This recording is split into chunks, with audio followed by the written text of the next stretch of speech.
Hi అండి. Good morning. అయితే ఈరోజు మా ఆయన బయటికెళ్ళొచ్చారండి. డ్యూటీ ఎక్కడానికి టైం అయిపోతుందనేసి చాలా ఫాస్ట్‌గా అన్నం వండేసి నెక్స్ట్ అతనికి గంజి కూడా పోసానండి.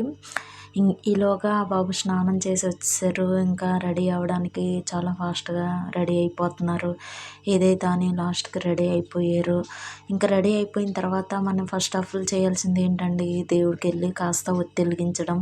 తర్వాత దేవుడికి నమస్కారం పెట్టుకొని వెళ్ళిన తిరిగి వచ్చేటట్టుగా చూడమనేసి మనం ఎప్పుడు బయటికెళ్ళినా కూడా దేవుడికనేది స్మరించాలండి. అలాగే మా ఆయన ఇప్పుడు కూడా జొమాటో డ్యూటీకి చేయటానికి బయటికెళ్తున్నప్పుడు మాత్రం ఈ పని కంపల్సరీగా చేస్తూ ఉంటారు. ఇలా అండి. మీరు కూడా ఇలానే చేస్తూ ఉంటారా? కామెంట్ చేయండి. మేమైతే ఎప్పుడూ ఇలానే చేస్తూ ఉంటామండి. ఎటైనా బయటికెళ్ళేటప్పుడు కానీ నెక్స్ట్ మార్నింగ్ టైం స్నానం చేసి ఎవ్రీడే ఇలాగే చేస్తూ ఉంటాము మేమైతే. ఇంకేదైతే అని ఇంకా పూజ అయితే ముగించుకున్నారు. ఇంక నేనైతే చల్లదన్నం పోసి ఆల్రెడీ ఉన్నానులేండి. ఇంకా బాబు కూడా గబగబా రెడీ అయిపోతున్నారు. డ్యూటీకి టైం అయిపోతుంది. జొమాటో అనేది ఎప్పుడు కూడా 11 గంటలకే కదా స్టార్ట్ చేసుకోవాలి, ఆన్ చేయాలి. ఇంకా ఆన్లైన్లో కూడా ఆ టైమే వెళ్ళటం వల్ల ఇంకా షూస్ కూడా ఎవరు తొడాలి అనేసరికి ఇంకా బాబు తుడుచుకుంటే నేనే తుడిసాను. ఈలోగా గంజి కూడా తాగేస్తున్నారు చల్లదన్నం. ఇంకా చాలా ఫాస్ట్‌గా కూడా తాగారులేండి. ఇంకా బయటికెళ్ళిస్తే ఒక టెన్షన్ అండి. డ్యూటీ ఎక్కాలా అన్న టెన్షన్ ఒకటి వచ్చేస్తూ ఉంటుంది. ఎక్కకపోతే మళ్ళీ అది ఎక్కడ క్లోజ్ అయిపోద్దా అన్న చిన్న ఆందోళన ఒకటి. ఆ ఉద్దేశంతో కొద్దిగా అంటే నిదానమే ప్రధానం అంటారు కదా. తినేటప్పుడు ఎప్పుడు కూడా కాస్త స్లోగా తింటారండి. రైస్ నమలడం కూడా చాలా స్లోగా నములుతూ ఉంటారు మా ఆయన అయితే. ఈ విషయంలోనైతే నేను చిన్నప్పటి నుంచి నా లైఫ్ లో ఆహా అనుకున్న ఒక్క రోజు కూడా లేదు. చెత్త నాలో ఉందా, నా లైఫ్ లోనే ఉందా? అంత ఫాస్ట్గా రెడీ అయిపోయారు. మళ్ళీ అదొకటండి, ఏంటంటారా, మళ్ళీ ఫేస్కి ఏదో క్రీమ్లో ఒకటి రాస్తూ ఉంటారు. అయితే రెడీ అయిపోయింది. ఇంతలోగా ఆర్డర్ పడ్డదండి. ఆర్డర్ పడితే చూసారు కదండి, మా ఆయన బ్లూ పార్ట్నర్ అంట. ఇదిగోండి కనిపిస్తుంది కదా, ఇదిగోండి బ్లూ పార్ట్నరు. అంటే ఈయన డ్యూటీ ఎక్కి ఒక 1 వీక్ కూడా అవ్వలేదు.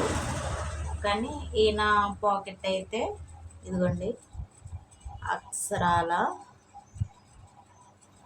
4,411 రూపాయలు. ఇదిగోండి అంటే వారం పేమెంటే కదా.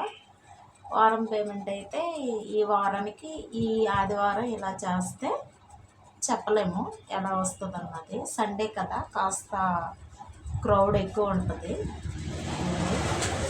టైం 11 అవుతుంది. ఆల్రెడీ ఆన్లైన్లోకి వెళ్ళిపోయారు. ఇవన్నీ నాకైతే పెద్దగా తెలియదు కానీ మా ఆయనకి బాగా తెలుస్తుంది. ఇదేమో కస్టమర్ టిప్ అంట, 120 రూపీస్. ఇదిగోండి కస్టమర్ టిప్.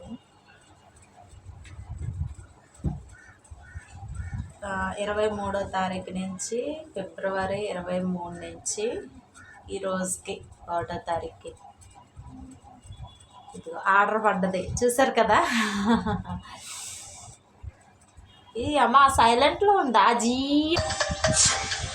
ఇలా వస్తుందండి ఆర్డర్ సౌండ్ అయితే. ఇదిగోండి అయితే ఎంత అంటే 20 రూపీస్ లోకల్లోనే పడ్డది. నర్సీపట్నం లోకల్లోనే పడ్డది.